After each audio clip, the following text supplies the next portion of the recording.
that we still talk. What's up, everybody? It's just for show, isn't it? It's my fault that it fell apart, and just maybe you need this. And I didn't mean to lead you on. You were everything I wanted, but I just can't finish what I'm started. It is the Hat and Beard Show, guys. It's Friday, October 24th, 10/24, 2025, which means, that's right, in case you can't tell, this is an incredibly serious, a very, very serious show that needs to be taken with all seriousness. Everybody, I am being incredibly serious when I'm seriously telling you how serious the show is. I am on suspension today, and I need to sit and think about the seriousness of my actions. We will go all over all of that at the end of the show. But today is going to be pretty chillin'. We've got our off-season / bye week vacation Boogaloo Boy shirt on. That's right, because I'm taking this suspension very, very seriously. I'm so serious. With it being Friday, though, that means that we had ourselves a Thursday night football game. Wouldn't quite call it a banger. Didn't get to watch it. Didn't want to watch it. Was too busy thinking about how seriously I had to take today. Vikings-Chargers on Thursday night football. What we learned from Los Angeles' 37-10 win over the Minnesota Queens. Well, that's a couple of things, a couple things to look over, but I guess we can't really be surprised, Chargers needed this game to kind of get their self back in the right direction there. And the Minnesota Queens, well, they are who we thought they were. And we're not going to let them off the hook. We do have NFL refutes. Dan Campbell's understanding of Chef's Lions ruling. NFL Vice President of Football Operations, Troy Vincent, offered more explanation on the Lions versus Chiefs trick play ruling. Our guy Jeremy Reisman over at Pride of Detroit has this interesting little article for you. For us, we're going to go over that because it's a bye week, and I don't really feel like talking about too much football stuff. And then Lions set ESPN Week 7 Monday Night Football record. The Lions continue to be a popular watch among NFL fans. So what did the Lions do yet again? Breaking records, and when can we get some acknowledgement in the backing of the NFL? Because, boy, the people have spoken. The people have spoken, Your Honor, and they want more. Jared Goff, JG16 for MVP. And then, of course, we'll probably make a couple of bets, place down a couple of dollars. Not feeling so froggy on the parlays, okay? Not feeling so froggy on the parlays, so we might circle a game or two, build an individual bet on that game, and then maybe a couple individual standalone bets on the stat line. That was wildly successful last week, and since we're going to be donating 30% of our winnings between now and December 7th, Pearl Harbor Day, for our bombing into the holidays, we will have a graphic pulled up at some point. I'll make a graphic. All super chats and 30% of my gambling proceeds each week. Okay, so not at the whole end, but each week, right? So that there's not an ebb and a flow. Every week I'll put 30% of my winnings down. Last week we bagged $130, so I just figure I'll go ahead and put $50 down. That's a good jumping off point. And we made about $10 in super chats, so that's a nice little $60 that we're at right now. So all super chats, thanks, stickers, any of that type of stuff between now and December 7th are going to be going towards our charity, the St. Vincent de Paul local area food bank here, where they go through Meijer. They have a partnership with Meijer where Meijer doubles whatever the donation is. So whatever I put in, they'll double it. So we're trying to do our thing that we can, but we got to get that money in by December 7th. So that'll be the deadline for that. But again, have more articles or more graphics to kind of drive home the fact here as we get closer into the holiday season. A doopy doop doo doo, and I'm gonna get fat, and that's a fact. So we'll play some bets, guys. If you haven't already, would you kindly walk on over to that subscribe button, subscribe to the channel if you are new here. Ring that notification bell. You can be notified every time we go live, Monday through Friday, 10 a.m. to 11 a.m., as well as what we are kind of calling our digital tailgate. Every pregame show before the Lions game, we'll be placing some bets, hanging out with you guys, taking your chats, just genuinely chewing the fat, kicking it. Think of it as a digital tailgate. I think that's kind of a nice little idea to go with. Like the video, share this video around with everybody you know. It's the #1 way to get our content pushed out into the sphere. Want to say good morning to Mad Hatter Nation in the chat. If you're here live, that's super epic of you. We do have a poll pulled up today. Poll pulled up.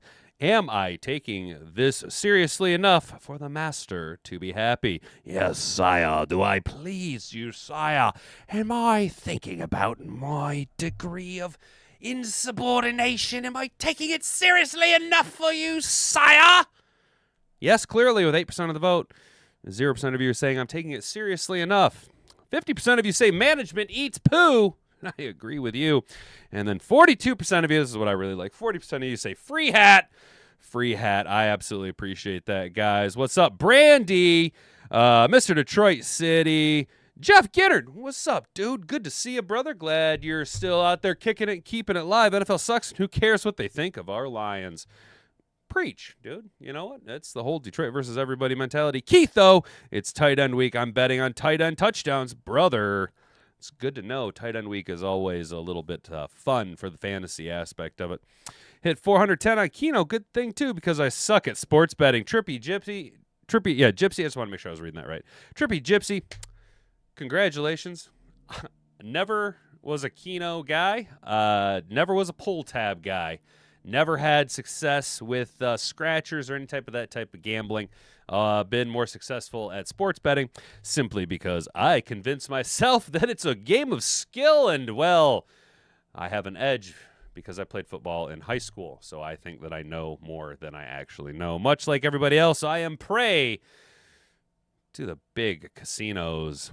Jack, how you doing, man? Hey, everybody, how's you guys doing? So now that we're all locked in and loaded, let's go ahead and dive footballs deep into the show. If you can say the word good, guess what? It means you're still alive.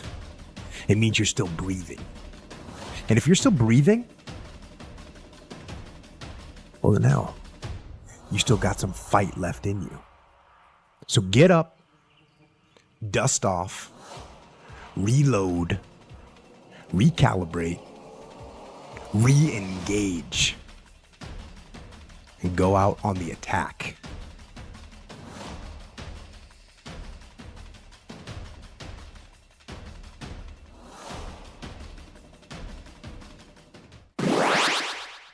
You know, that opening isn't just about football.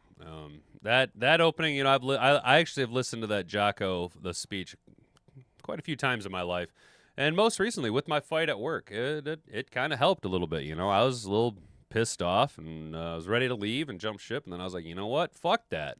I'm going to get up, I'm going to dust off, I'm going to recalibrate, I'm going to reload, and I'm going to go out on the fucking attack. And that's exactly what I'm doing with work, you guys. So before we get into that, let's talk about the Vikings-Chargers on Thursday Night Football. What we learned from Los Angeles' 37-10 win. We got to talk softly because the Minnesota Queens are a little bit, a little bit light in the loafers, a little bit soft around the edges. You know what I'm saying? A little bit of a confirmed bachelor situation going on in Minnesota. And, of course, we know Los Angeles. Well, anybody out there in Los Angeles except for our poor refugee, Derek, most people out there on the West Coast, they're a little bit softer, and we need to handle everything that we say with kid gloves. We don't want to trigger anybody, right? We need to be soft and turn these. Number one, Justin Herbert. Chargers offense got back on track. Justin Herbert threw for a career-high 420 yards. Very nice. But it all came in a loss to the Colts, throwing 2 picks after falling behind 21-0. 4 days later, Herbert turned in a career performance, even with a second-half pick, in a much-needed victory over the Queens. The Chargers had lost 2 straight at home, coming in not looking like a team that stormed out to a 3-0 start. Once again, Air Bear Justin Herbert carried a major share of the load, throwing 3 touchdowns and dicing up the Vikings with his legs. But he had help. Kamani Vidal had a bounce-back game with a touchdown and some strong second-half running. Herbert had a third-quarter throw tipped and intercepted deep in Chargers territory, but those were some of the cleaner pockets he'd had in a month with the much-awaited return of Joe Alt. Excuse me, fellas. Alt wasn't perfect, but a major upgrade over his replacement the past 3 games. On Sunday, Herbert was sacked 3 times and hit 15 times. On Thursday, he was sacked only once and hit 7 times. That's better. Yes, that is better. Yes, the math is mathing. That is better. Wentz, number 2, Wentz shorthanded, and Vikings O-line struggled all night. Greedy merchant meme. Yes, greedy merchant meme, because their offensive line is struggling, which means Detroit should have a fucking heyday next week. Carson Wentz started his 5th straight game for the Vikings, and the law of diminishing returns has definitely kicked in. It was hardly all on Wentz, who was playing with a left shoulder injury, and once again, he was under fire all game. Got sacked 5 times. Behind an offensive line that didn't have Brian O'Neill and that lost Christian Darrisaw to injury mid-game. That sucks. You know, not for nothing. But we do have to look at the reality of Christian Darrisaw. It kind of sucks to be him, right? Because, like, he's actually a really good tackle who is now getting kind of dinged up a little bit. And unfortunately, he will always have, I'm trying to ignore the guys running the lift, working on the chimney right outside my window. He will always have that Penei Sewell was in the same draft class as him and taken right before him. You know what I'm saying? I've seen a lot of redrafts where obviously Penei goes way earlier than Detroit can get their dirty little dick beaters on him, and kind of as a nice consolation prize, we walk away with Christian Darrisaw, which isn't a bad thing per se, but it just how unfortunate. You know what I'm saying? Like, you are a really good player. You will just always be overshadowed by, at least on the rate that he's going, the first ever Protector of the Year award. And since he's going to win it so many times, by the time Penei Sewell retires, they will change the name to the Penei Sewell Protector of the Year award. Wentz appeared to aggravate that arm while trying to bat down his own batted pass in the second quarter because he's out there playing volleyball. We know what sport he could transition to play to after football. The Vikings' one touchdown came after Justin Herbert picked in the red zone and only happened after the Vikings took points off the board following a 12-man penalty. Justin Jefferson was doing work early, but he was the only one. In spite of the return of Aaron Jones, the run game went to sleep early, and Wentz overthrow pick early in the 4th put a nail in the coffin. J.J. McCarthy, who was the emergency QB on Thursday, could return a week from Sunday at Detroit, but are the Vikings anxious to expose him to relentless heat? Yeah, see, even there you go. Hey, I'll take it. Little national news media tip of the hat to us. Number 3, Gadsden. Am I pronouncing it? Is it like Gadsden, like Gadsden flag? Am I pronouncing that right? Gadsden stacks back-to-back strong showings.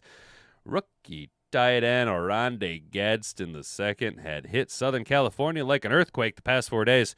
Following his 7-catch, 164-yard breakout game on Sunday, Gadsden had 5 more grabs for 77 yards and his second touchdown in as many weeks.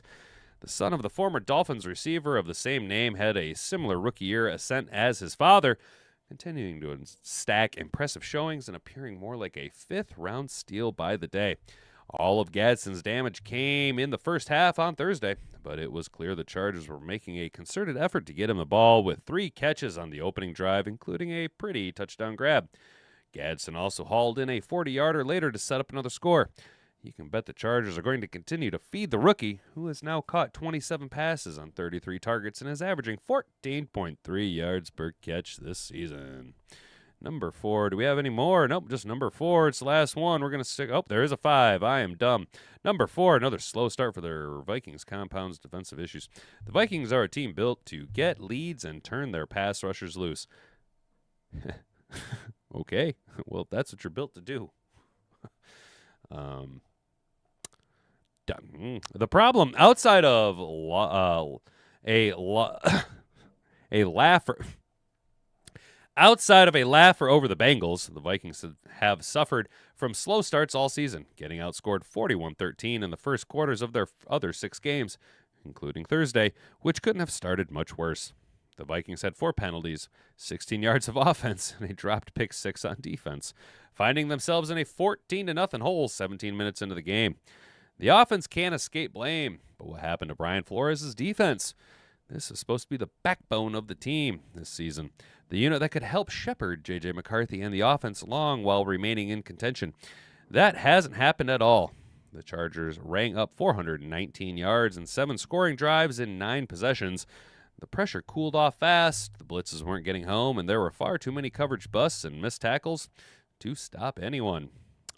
And finally, the Chargers defense delivered much-needed performance. Jesse Minter's defense came out of the gate strong this season, seemingly backing up its 2024 success. But it has been a train wreck defensively the 3 games prior to Thursday. So it was highly encouraging to see such a dominant performance, even against a backup QB and a beat-up offensive line. Khalil Mack and Tuli Pulioto heated up the edge, and Justin Eboigbe,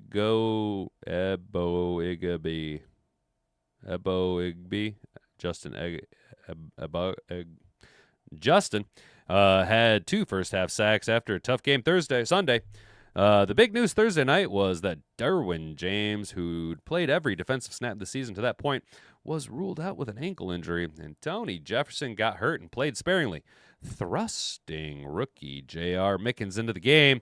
After Mickens had a fumble return touchdown called back, he picked off Carson Wentz for his first NFL interception. He's now only 10 behind his dad, Ray Mickens, who played 10 years in the league, mostly with the Jets. The Chargers special teams didn't do them any favors, but the defense stood tall in a dominant showing. Based on the scoreboard, it looked incredibly embarrassing for the Minnesota Queens. Kind of glad I didn't have to watch that game. Wow, we feeling Mad Hatter Nation. How's the chat going, guys? Get the Leetta James stream live on the Office PC and Beard on the Cell. Hell yeah, dude. That's what's up. I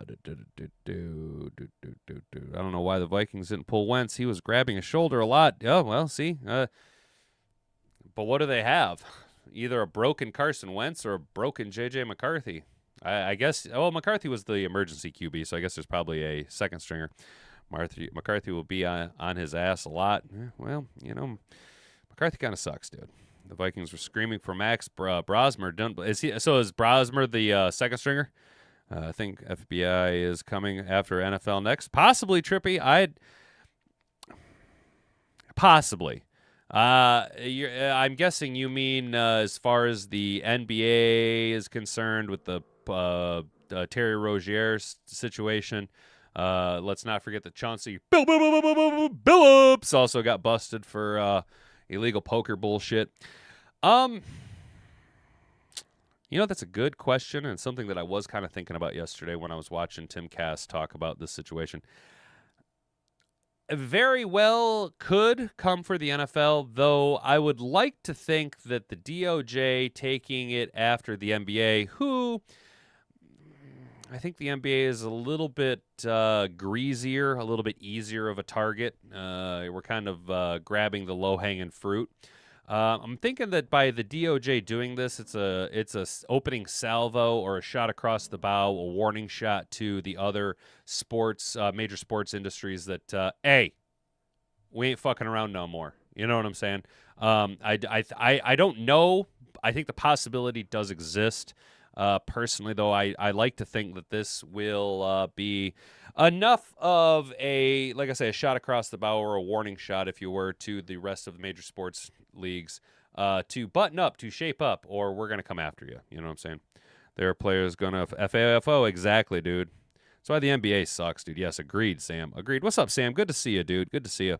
Dumbass of the year goes to Gilbert Arenas for going on his podcast saying he has no problem snitching on wise guys. Yeah, that's dumb. Gilbert Arenas isn't the smartest guy. These investigations have been going on for some years. It's true. That's true. It wouldn't be this publicized if they didn't have it already in the bag. You know what I'm saying? I bet they are been watching all sports already. I think, yeah, Keitho, you're probably right. I think that there's definitely a possibility, and a strong possibility, or at least they already have all the dominoes lined up, and they use the NBA as an example. Hey, this is what we'll do if you don't shape up. You know what I'm saying? Good morning, Riley. Good to see you, brother. What's good, Hat? It's chilling, man, on my very serious, very suspended from work one day without pay show. It's very serious day. It's very serious for me to think about the seriousness of my actions. We'll talk about all that at the end of the show. Good morning, Jody. Good to see you. How you doing? Oh, this one of the Lions channel shows it's actually about football. I hate the bye week, and at least we're getting it over with. Yeah, well, Riley, ironically, you say that it's about football, and then at the end of the show, I'm going to talk about my personal life a little bit. But that's just to continue to saturate the lore surrounding the Hat and Beard show. You know what I'm saying? But I appreciate that, dude. That is a very nice thing for you to say, my guy. I really, really appreciate it. I do it for you guys. I talk ball because you guys like hearing about ball. If you guys didn't like listening to ball, you wouldn't watch. Nobody would listen, and I'd give up. But you guys show up. You like to listen and talk ball, you know. And what I like about you guys is that we talk. We're not all just lemmings over here, just mindlessly going along with whatever the narrative is or whatever even I say. You guys push back on me, and that's what we're here for. We're here to have this old school dialogue, this old school discord. You know, I always wanted to be a sports radio show host, so we'd kind of like to think of it as kind of like that. You know, you don't have to really watch the show. It's more for your secondary viewing, passive viewing, or even really just listening. That's kind of what it's here for.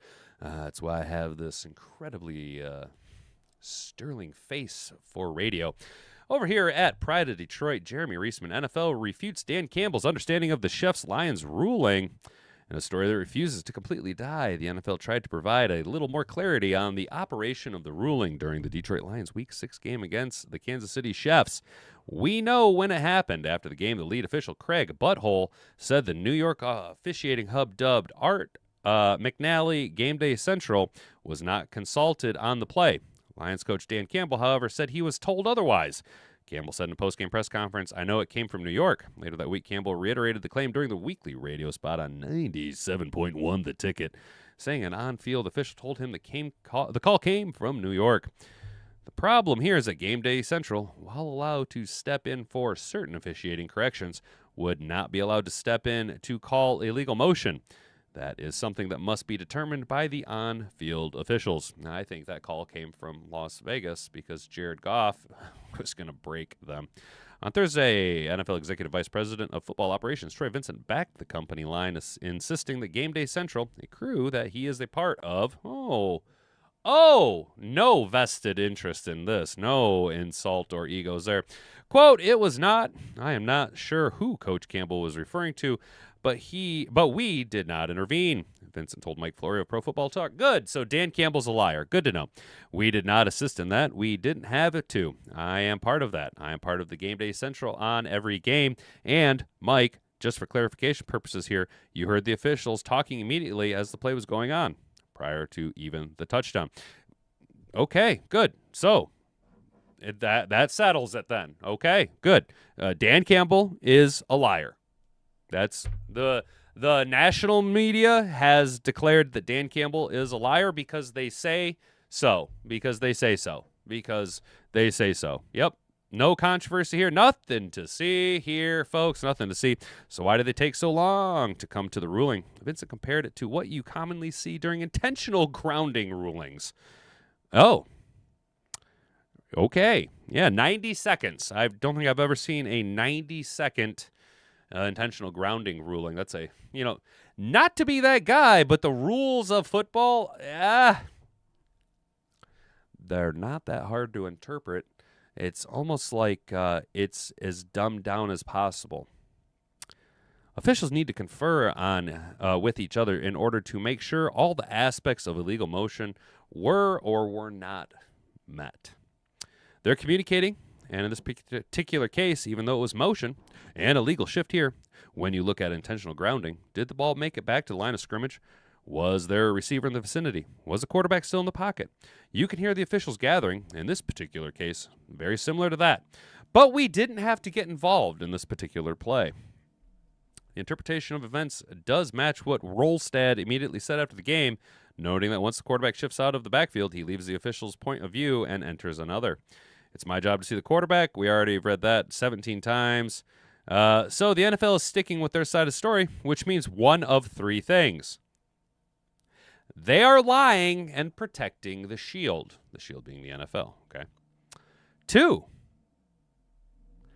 Dan Campbell is lying for some reason that isn't clear. Number 3, the on-field judge that told Campbell the ruling came from New York was mistaken. Believe what you want. I have to give a tremendous amount of shout out and a big respect. Jeremy Reisman. I hope I'm saying your last name right. Jeremy Reisman. Very rarely are you going to see any type of reporter finish an article like this nowadays. One of three things. They're lying, Dan Campbell's lying, or the on-field judge told Dan Campbell the ruling came from New York and was mistaken. So what is it? What is it? What's the answer? Because I would like to know, considering the amount of money that was swayed on this very particular play. I would like to know. I'd like a little transparency, please.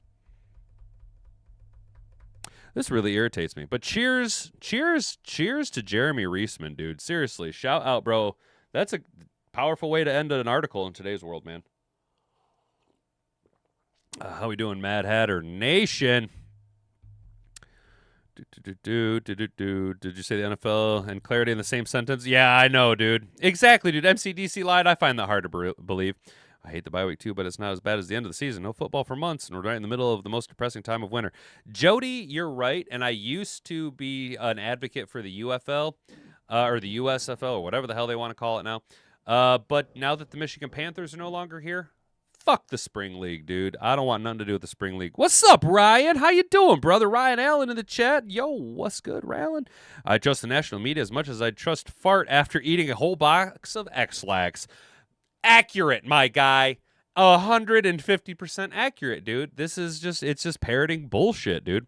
First tenants post-game interview should be the lead officials explaining all their questionable calls, put them on the spot. Answer was always see back great. And dude, yes, dude. You guys are nailing it. It's you guys. So, you know what?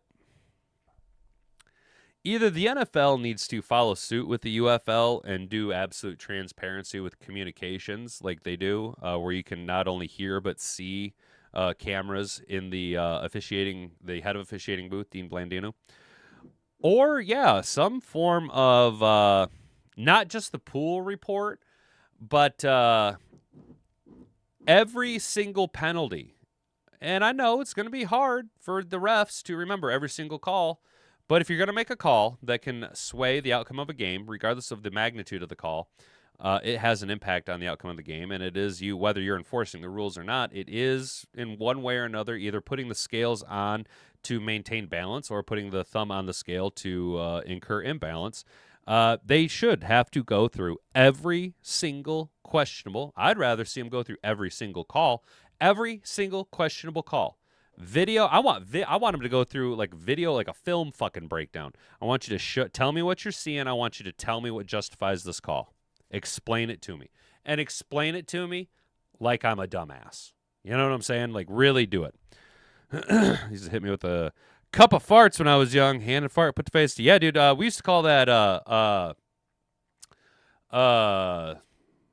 fucking, what was it, soup cannon or hot soup or something like that, dude? Yeah, you'd shit in your hand and then you'd fart in your hand and then just pack it right in somebody's face, dude. Yeah, it was good shit. Good shit back in the day. Good shit. I want to make sure I'm still logged into DraftKings over here, fellas.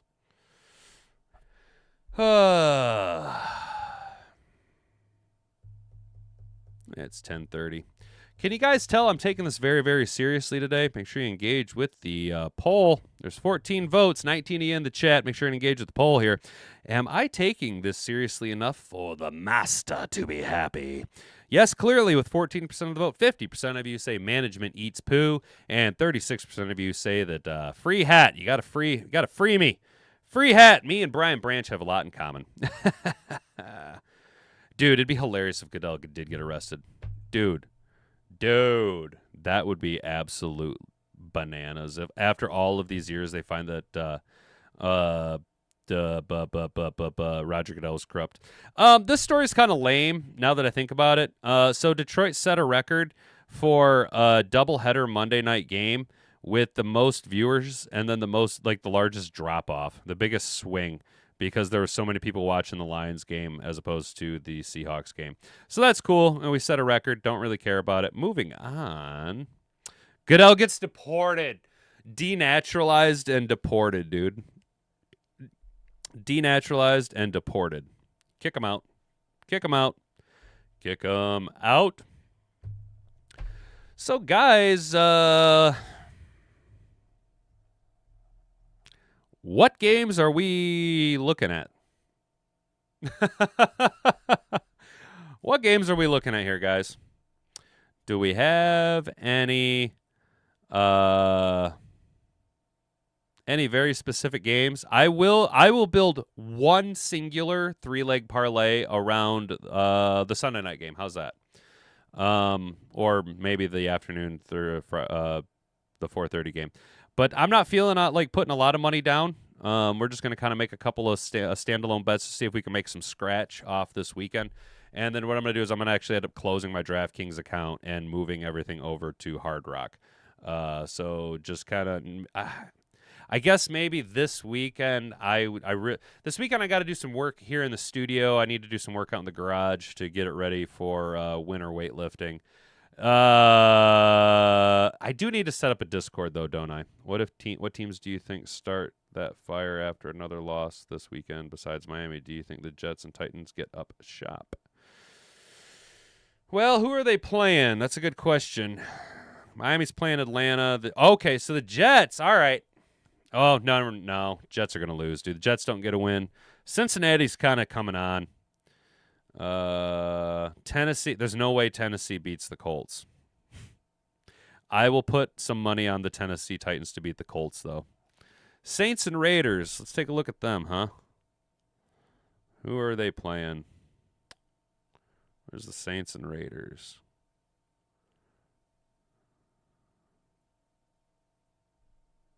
Why am I not seeing them? Are they on bye week? Oh, Saints are playing the Bucks. Ooh, okay. Actually, that might be a good game to make some money, though. The Saints might be a good, if you buy into the Honolulu flu and the Bucks kind of got the shit pushed in and they're going to be really shorthanded against the Saints at home. 4.5 point spread. I'm actually going to put some money on. Oh, hang on. I got to verify my location. Lame. Colts destroy. God damn it. There we go. Colts about to destroy Tennessee. I'm pretty sure Mr. Detroit City, the Titans are going to get crushed, dude. Packers versus Pittsburgh. I'm not going to watch that game, Jody. I don't like either one of those teams. I can't stand Aaron Rodgers. Olave over. He is playing to get traded. Oh, yeah, he would want to get some film out, wouldn't he? That's a good point, dude. That's a good point. Well, let's go ahead and zero in. You know what? That's what we'll do. Yeah, let's do this. Let's build our parlay real quick, huh? I actually like the idea of the parlay around the Saints and Tampa. I think we can make some money there, guys. I think we can make some money there. What's going on with this? Thank you. I think we can. I do think we can make some money here. Let's look at this. I said Olave and Saints are on the same page in communication. All right. Are you talking about Mickey? Are you talking about being traded? All right. Well, then, Mr. Detroit City, I guess maybe I might be misinterpreting you when you say Olave playing as he is, or Olave over as he's playing to get traded. You saying he's going to go bananas? Is that what you're saying? Because I'm reading that as he's trying to get some good tape. Colts can make some money. Taylor touchdown. Ward pick. Oh yeah, that's a good idea, dude. That's not a bad idea too. So I do like the idea of the Saints to win, actually. And then let's look at Olave's receiving props.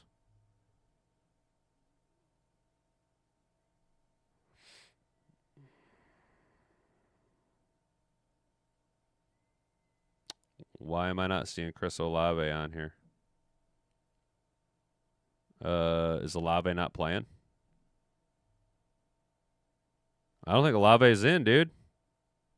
He's not listed on DraftKings. Cade Otton, Juwan Johnson, Talib, Tez Johnson, Alvin, Kamara, Juwan, Rashad Stern, Talon, Cade, Amika, Juwan, Rashid, Sterling, Tez. Yeah, he's not even listed, bro. Maybe raise his stock, then swing him to a contender and get more of a haul in return. That's kind of what I was thinking you were meaning about playing injured, but the problem is he's not listed on DraftKings, bro. I ain't got him listed on DraftKings.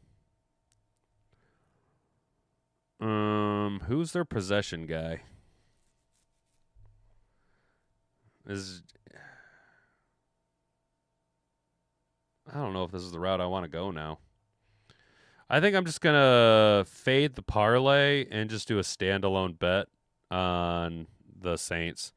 Because I can't put any... There's no Olave on here, dude. They don't have no Olave. And if I... Well, see, now here he's listed. Here he's listed. Well, what the fuck, over? Am I just missing it? Some of a lot of the sites, Josh Jacobs, because he has a... Oh... That's what it is, dude. They're fucking me. Gotcha. Well, that's super duper lame, bro. I mean, I get why they do it, but like lame. Maybe on Sunday I'll build a parlay around this, but for now, I do like that 185. What does $1 get me? Not much.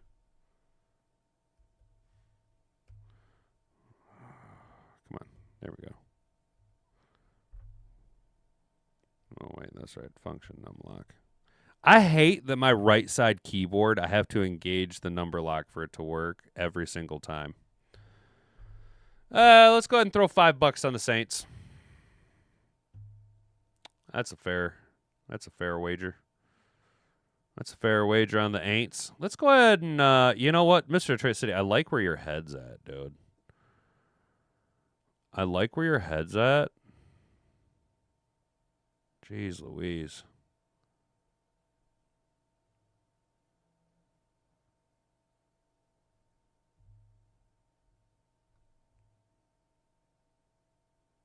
Sorry, I'm just zoned out for a second here, guys. Y'all know how it is when I get to building parlays. Ward to throw an interception for sure. Give me one more leg at the Tennessee game. But he's playing like Josh Jacobs. Some guys get designations during the week.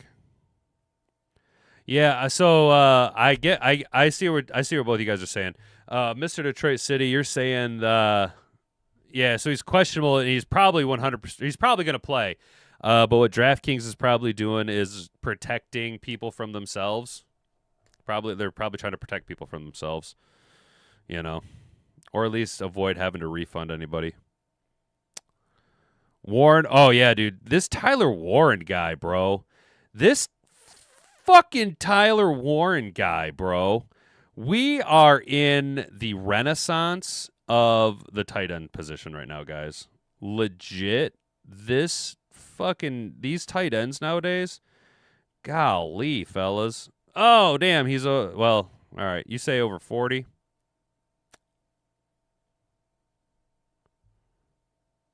Oh, yeah, I like that. Can I do it? Baller, shot caller, 20-inch blades on the Impala. Holla, get laid tonight. Swish it rolled tight. Do it my way. Getting money the flyway. But there's got to be a better way. A better way, better way. Yeah, yeah. Should we take the over, too? Huh? Yeah, dude, Mr. Detroit City, bro. Does Hard Rock have alternate lines, dude? Brother, DraftKings used to have alt lines. I used to fucking cash on the alt lines, bro. And then DraftKings just did away with the alternate lines, bro.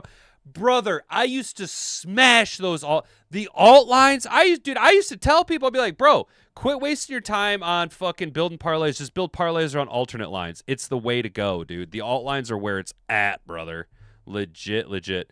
Are we taking the over 48 or 47.5? I think we take the over. But can the Titans put enough points up, or are the Colts just going to drop fucking 40 of the 48? I don't like the over. I like it as a 4-leg parlay standalone 5. Wow. All that to make $13. Actually, this is what we're going to do. There we go. Pardon the interruption, guys. We're just going to go ahead and minimize that down. Is that still...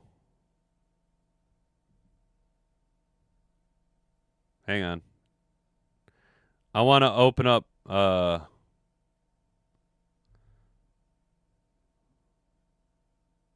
I'm just taking advantage of this while we got it.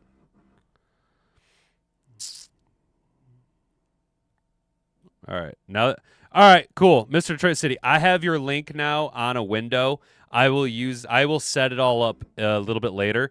And we both get a bonus bet up to $50. So that's dope, dude. That's dope. That's fucking dope, dude. So I appreciate that, brother. Thank you. I will be using that link now. Now that I actually did, all it really took was for me to take my mouse and click the link, but I was far too lazy to do that for the last couple days because I'm a big pile of dookie. Should we throw another touchdown scorer on here, guys? Or do we do this guy right here? Do we do this?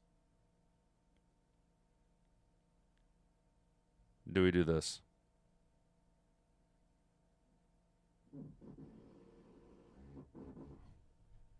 I like this. I like this. Damn, that doesn't do very much. I like this. Do you guys like this? 4-leg parlay. Colts to win. Tyler Warren with 40 receiving yards. Cameron Ward to throw a pick. And Jonathan Taylor to score 2 touchdowns. Should we do Tyler Warren to score a touchdown? I don't know much about the Colts, man. I don't know much about the Colts.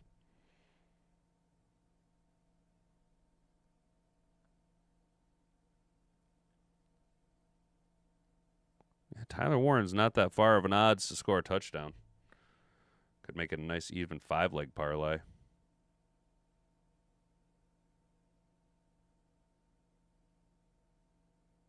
I like it. We're doing it. Boom. All right, what do I got? 20 more bucks to play with here. We're only going to put about $30 worth of bets out today. Actually, you know what? I'm going to just put down one more bet, and then we'll get on to reading about my work stuff, and then we'll get the fuck out of here. How does that sound, guys? You guys want to do the Sunday night game? Who's playing Sunday night? Ew! Fuck! God damn it! You guys are gonna make me do it?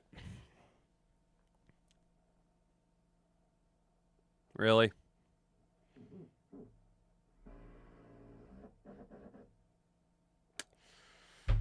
No, I'm not doing that game. We're doing the Dallas-Denver game. Let's do the Dallas-Denver game. It should be a good game, 3.5-point spread. What do we like here, guys? Who do we like? Who do we like in Dallas v. Denver?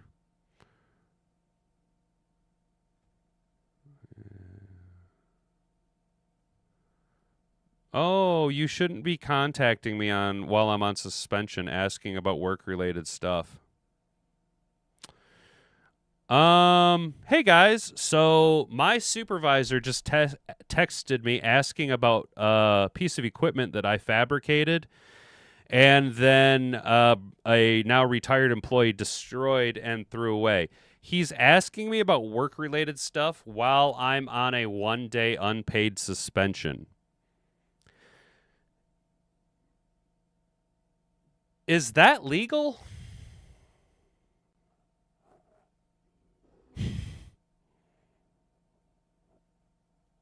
I'm a little pissed off right now.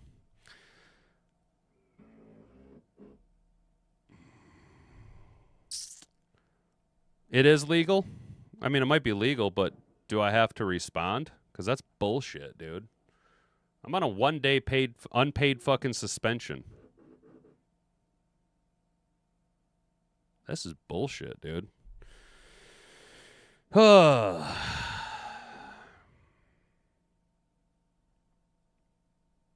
Legal gray area? Who knows? This is bullshit, dude. This is like the type of professionalism that I have to fucking deal with. Like, this is the degree of professionalism that I have to deal with. Like, bro, you suspended me, and then you're going to fucking ask me questions while I'm on suspension, while I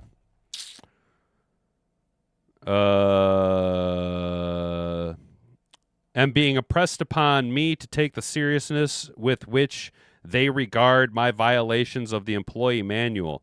They hope I will take this disciplinary action seriously and refrain from this type of behavior in the future. And then you're going to ask me, you're going to text me work-related fucking questions? I agree, Ryan Allen. Exactly. Unless I'm on the clock, I shouldn't have to respond. I guess I could clock him, bill him a 3-hour call-in, right? Brent, I love it. I wouldn't answer until I'm officially back to work. Oh, Duncan, I do not want his job at all. Oh, it's a test. Well, Jack, I don't think it is, considering I delivered a pretty hefty grievance last night on his desk, and then I did the ultimate power move. So I hand-delivered the grievance, put it on his desk, and then directly under it, I submitted for 5 days of vacation during hunting season. Fuck him. Yeah, well, I did. The answer to his question is I did, and your little lackey, who is your best fucking friend, broke it and threw it away. That's what happened. You dickhead. All right, back to Denver and Dallas. Damn, my fucking heater is hot in here. Who do we like, guys? I did, right? I did get a day, right, Duncan? I got 1 day. I am not required to respond. That's what I thought. I am not required to respond. If I do respond, they are then required to pay me 3 hours for a call-in. Oh, I'm not calling HR. Oh, Jack, I can't call HR. They're one of the parties that I'm filing the grievance against because they were compliant in the violation of my Weingartner rights. We'll go over it. I kind of like Dallas to win this game, guys. And I'm not going to build a parlay around it. I'm just going to put money on Dallas to win the game outright because I need to be smarter with my monies.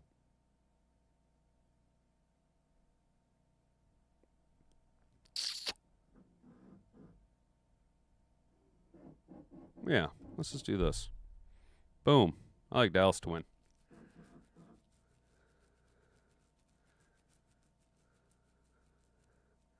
Oh, yeah, no, Mr. Detroit City, there is absolutely no verbiage in my contract that says that I have to respond in any capacity.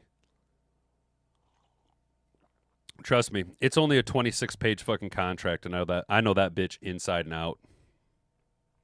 And the new one that I'm making them write, I expanded to 30 pages. Ooh, so detailed, because I need them to thoroughly explain, like I'm a dumbass in black and white language, what exactly this fucking means. I work with idiots. I work with morons. So, speaking of working with morons, would you guys like to hear?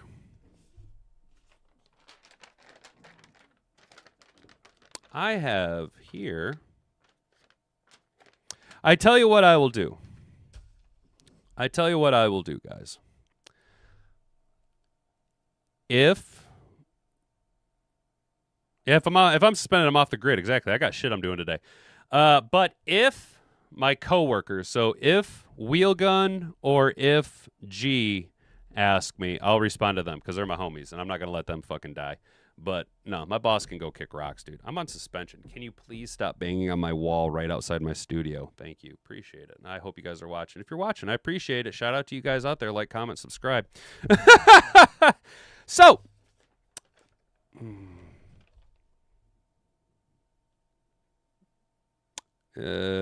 Abe, is it Abe Froman or Abe Froman?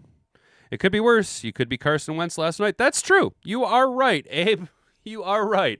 I could be Carson Wentz last night. So, guys, in case you haven't been paying attention, what you're wondering what I'm so mad about, companies are so messed up out there. When I quit my old career in the hospitality, I got contacted after the fact because a new regional operator leader didn't know how to submit payroll. Let the blind lead the blind to glory. Yeah, dude, I'm just going to let him flop. It's not my responsibility. So, Obviously, all names, dates are I will redact while reading this, and then the grievance that I wrote, I've redacted everything. So it's all kind of vague language, but you can interpret as you will. This was issued to me October 16th, and it even says right on it, I'm not going to, because you can see it, but it says right on there, hand delivered. Dear Mr. Beard, the purpose of this letter is to inform you of action to be taken in regard to your verbal conduct on October 7th, 2025, which is in violation of the employee manual, which you received on November 16th, 2021, and to explain our expectations for you in the future and the consequences for not complying with those expectations. Based on your actions on October 7th, 2025, you have been found in violation of the following: the Employee Manual, Section C, Article 7, Conduct at Work, page 828, bullet number 5, which states, quote, acting in unprofessional manner, i.e., goofing around, foul language, abusive to guests. The UAW local CBA agreement with the company, Article 6, discharge, suspension, and warning. Item C, page 9 states, quote, disciplinary action scheduled for incidents gross in nature and or terminal offenses shall adhere to the following schedule of disciplinary action. Written warning. Last similar occurrence on November 13th, 2024. Step 2, 1 day suspension without pay. Step 3, progressive discipline up to and including termination. Based on the information outlined above, you are receiving a 1 day suspension without pay to be served on October 24th, 2025, as outlined in the disciplinary schedule outlined above for verbal conduct at work on October 7th, 2025, which is a violation of, quote, conduct at work, as listed in the employee manual and outlined above. The purpose of this 1 day suspension is to correct your behavior and to impress upon you the seriousness with which we regard your violations of the employee manual. We hope you will take this disciplinary action seriously and refrain from this type of behavior in the future. Similar occurrences of this nature will result in additional discipline up to and including termination from employment with us. Okay, well, if that, I actually came home last night, and what I did was I safety pinned this note on my lapel so that Hat and Boobs could see it, because the teacher wanted to make sure that I understand the seriousness in which I need to take my disciplinary action. So, I have redacted all names, locations, or private information, okay? This is simply what I ended up doing. Now, I'll be honest, I use ChatGPT to help me out with this a lot because I'm going to be real, guys. The place that I work at, the representation from the union has been so bad that I have to figure this all out on my own. Nobody's there to help me. Nobody is there to help me learn how to file a grievance, to show me what to do, to help me find any like loopholes or pitfalls or anything like that. So I've been having to do this all on my own, dude, like just blindly. I will admit that the internet has been a wildly beneficial tool for me. If you know how to use and weaponize the internet, it can be an incredibly powerful tool. So this is the redacted version of what I filed. Obviously, you can see here, step 1 grievance, the local and the union name. My name, my title, and union role, which would be hat and beard. Job title is building engineer, and union role would be unit chair / steward. The employer name, the facility. The dates of incidents, right? So November 1st, 2024, and October 14th through the 17th, 2025. And you can see where the supervisors' names are. The filed under violation of CBA Article 6, discharge, suspension, warning / violation of Weingartner rights and the NLRA. Statement of grievance. Management representing the company name, operator of facility, violated Article 6, Segment A of the collective bargaining agreement by issuing discipline without just cause, failing to investigate, and neglect to provide timely written notice to the union. Separately, management violated the National Labor Relations Act by denying myself, Hat and Beard, their federally protected Weingartner right to union representation during investigatory meetings and engaging in retaliation for protected safety and contractual activity. Two distinct disciplinary actions. First, on November 2024, and the second in October 2025, relied on the same vague allegations, quote, goofing around, foul language, and being abusive to guests. Each occurred shortly after Hat and Beard reported safety hazards or raised contractual compliance issues. These actions demonstrate an ongoing pattern of retaliation and interference with both contractual rights under the CBA Article 6A and statutory rights under the NLRA Section 7, NLRA Section 8A, Paragraph 1, and NLRA Section 8, Paragraph 8A, Paragraph 4. Facts. On November 1st, 2024, Hat and Beard was injured while repairing a light fixture and filed a safety report. On November 13th, 2024, management, supervisor, and HR issued discipline on identical charges with no investigation or steward present. A union witness was present. During this meeting, employee was threatened with immediate termination for, quote, sexual harassment, an accusation that was never investigated or documented. On October 7, 2025, Hat and Beard was investigating safety issues involving the work area when the safety officer obstructed and dismissed his concerns. On October 9th, acting in their union capacity, employee reported wage calculation errors in the tentative agreement to their union representative, a protected union activity. October 14th and 17th, management again denied representation and issued a one-day suspension for the same allegation. Management failed to provide an opportunity for improvement or timely notice to the union, violating Article 6A, while attached email dated October 19th, 2025 for the complete timeline supporting the documentations. I am not going to show you guys that, but that's the painstakingly long timeline that I had to lay out to the international rep. Remedy requested. Immediate rescission and removal of all disciplinary actions related to these incidents from personal and union files. Restoration of all lost wages, benefits, and seniority. A written acknowledgement that representation rights were denied and that protected activities were lawful under the NLRA. A written commitment from the company that retaliation or interference with union rights will not continue. That this grievance will be sustained at Step 1 and a meeting scheduled to ensure all compliance with Article 6A. Delivered by hand yesterday by me. What do you guys think about that?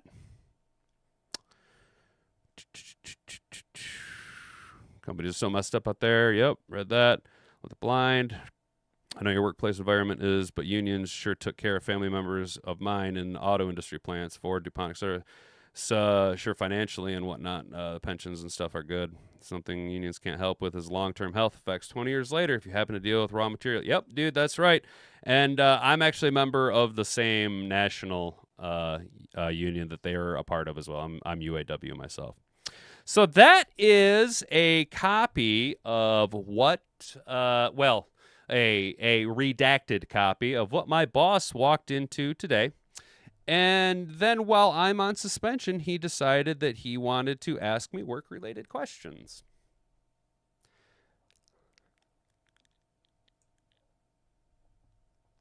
What do I do with that? The fuck am I supposed to do with that?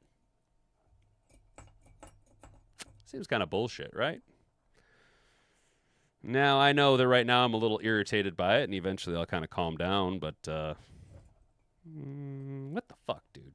You know what I'm saying? Just because you give me a paycheck doesn't mean you have power over me. You think this gives you power over me?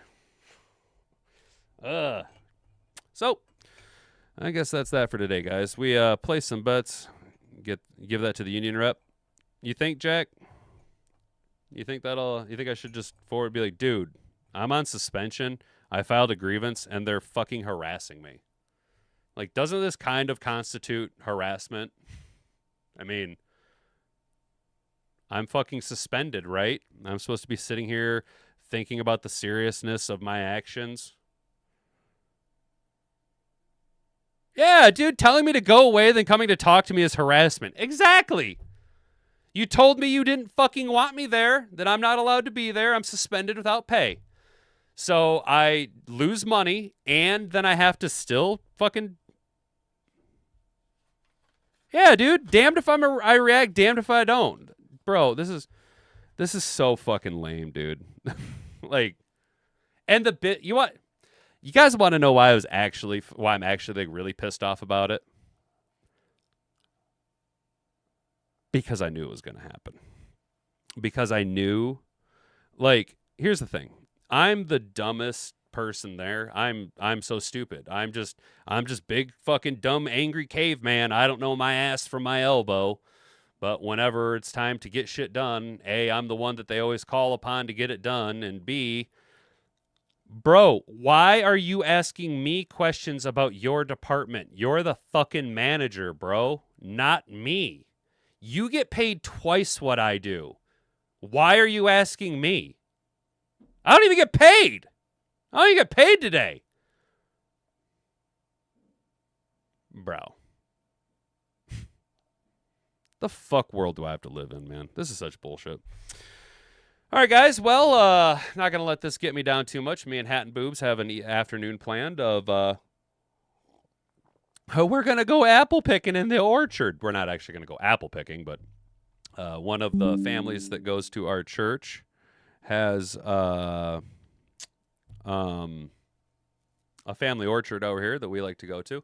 And since we both have the day off, we're going to swing out there and grab some donuts and some poop juice, also known as apple cider, and maybe some other things, and then going to go grab a little lunch and enjoy the day. Going to do some work in the garage and get the winter weight room set up for us, do a little work up here, and then I fully intend to just kind of chill tonight.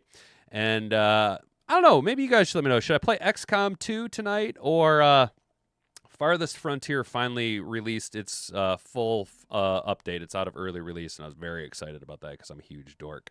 So I might play that. We will see, but we're gonna relax this weekend because I have to think of the seriousness of my actions. I have to really take this seriously. We're super duper serious, Hat and Beard. We're super serious. We're super duper serious. No, not yet, Mr. Detroit City. I don't have a PS5 yet. I've been meaning to get one, but I've been spending money on other shit and paying bills and all that jazz. Plus, with the delay in the CBA getting pushed through, I'm still at my wage from a year ago. At this point, now not only do I get my huge pay increase as well as my shift premium increase, but they're pushing well over $1,000 in back pay that they already owe me. Like it's getting a little outlandish, but we shall see. We shall see. Hopefully everything works out. Have a good weekend, guys. Appreciate each and every one of you tuning in, hanging out, sharing, commenting, engaging. Mad Hatter Nation, you guys are the cat's pajamas, legit, for real. And take that for whatever it's worth. My opinion, if I think you guys are all pretty cool. So maybe we can make a couple $1 dues on some bets, you guys. Hopefully everyone has a good weekend. Stay out of trouble. Don't do anything I wouldn't do. Don't call for bail because Lord knows I don't have it. We will catch you. No pregame show on Sunday. We will catch you guys Monday morning at 10 a.m. Enjoy the bye week. All right, it is the bye week, so earn the weekend. Get done. Button up fall stuff so we can enjoy football the rest of the season. Stay out of trouble, guys. I've been Hat and Beard. You've been an attentive audience. Until Monday, bonga bonga. Frig off.